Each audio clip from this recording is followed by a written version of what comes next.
My court case in the United States is basically alleging that they should be paying minimum wage. That's pretty much it. That there's human trafficking going on, which is basically holding people to work for a wage that's less than what they should be being paid and not allowing them to just leave if they want to leave. One issue in the courts will be the fact that the church doesn't pay its staff in the Sea Org a minimum wage. It argues that members of the Sea Org are not employees, but volunteers who don't expect to be paid. We do so out of our own religious conviction and our desire to work for and be part of and contribute to our religion and its activities. And as such, we don't expect a wage, and we don't do it for a wage. However, Mark Headley says he signed a contract of employment similar to this one when he joined the Sea Org and was promised a minimum wage.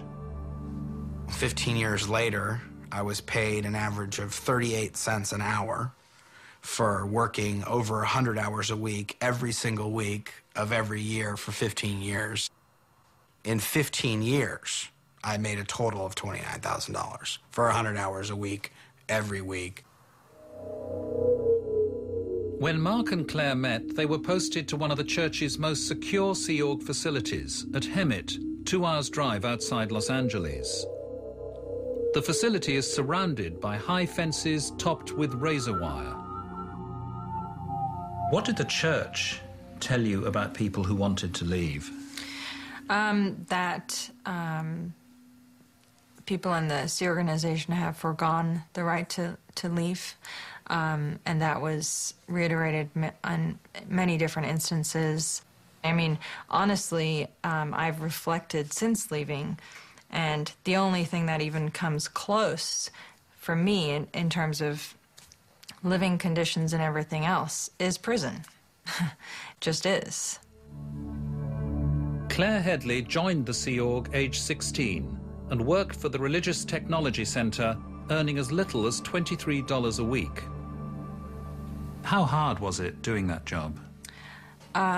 Words don't describe it. I mean, you know, there was 2 to 3 year periods where if I slept at all, it was in an office chair or on a floor or 2 hours in a bed.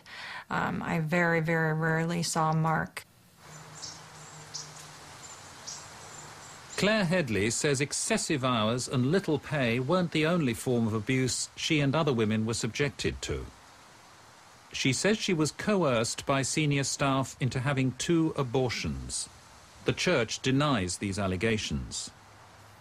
I will always have that emotional scar and wounds. It's a horrifying form of abuse that goes on very prevalently in the Sea organization. Claire Headley says the first abortion took place when she was 19 years old. She and Mark had married 2 years earlier. I had not been paid in months, and I'd used birth control before, but I could not afford it. They sat down with me and prepared me for essentially saying, good, we're going to take you to the Planned Parenthood. They're going to ask you, do you want an abortion? You are to say yes. And I was going to be driven there by a staff member who would be waiting for me outside in the waiting room. So there was absolutely no option. I mean, I was absolutely cornered. This was my worst nightmare come true, absolutely. Claire Headley says her second abortion took place in Clearwater, Florida. Again, she says she had no money for contraception. She asked to speak to her husband, Mark, who was still at the Hemet base outside Los Angeles. That was not authorized. Essentially, I was forced to go through with this. I wasn't able to tell Mark anything of this until the next time I saw him physically, which was 8 months later. That's when I found out. I was not consulted. I was not told. It was kept quiet. Nothing. What is the Sea Org policy on having children? Sea Org members do not have children. If someone is a member of the Sea organization and they wish to have a child, they would need to do so outside of the Sea Org, at which point, when the child is of age, those individuals could come back, you know, to the Sea organization if they so chose. And that's been policy for almost 20 years now.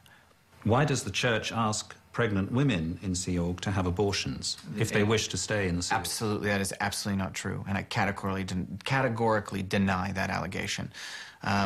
The Church of Scientology would, under no circumstances, and it is certainly has no reflection in church policy, tell a woman what to do with her body, tell a woman what to do with regards to her child, her pregnancy, her family, or any such thing.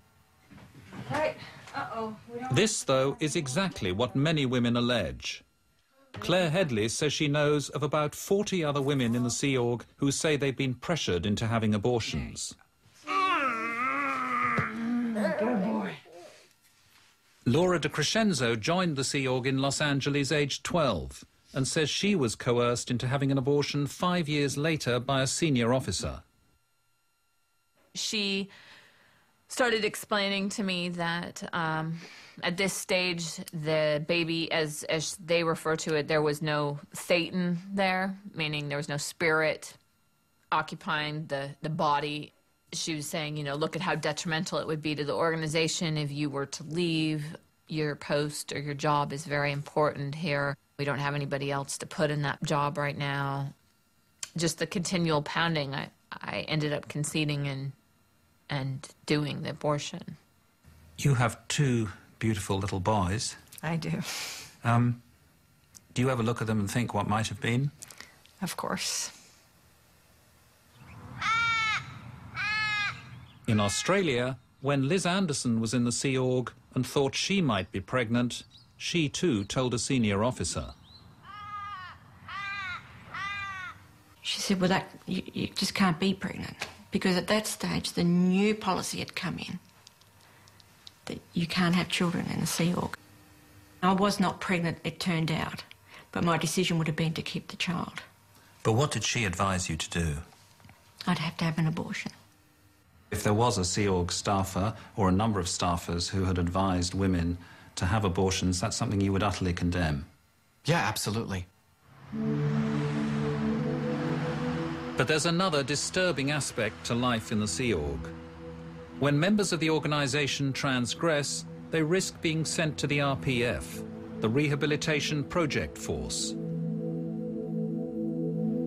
In 1978, after all the years she'd given to Scientology, Hannah Eltringham-Whitfield was consigned to the RPF by L. Ron Hubbard for performing badly in a session on Scientology's controversial counselling tool, the E-meter. I was led there forcibly by 2 huge men and confined, locked up in a room with no windows for 2 days and 2 nights, during which time I almost went out of my mind. They do that as a sort of a chilling out period. One of Laura DeCrescenzo's first jobs in the Sea Org was to send fellow members of the Sea Org to the RPF. She was 12 years old at the time. Later, she herself was sent there. So, Laura, how does it feel coming back here?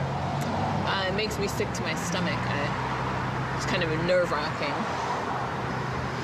to come to the building. I mean, this is where I was trapped for 3 years. The last 3 years that I was in the Sea Org, I was segregated from everybody in the RPF. So where is the RPF? Point it out to me.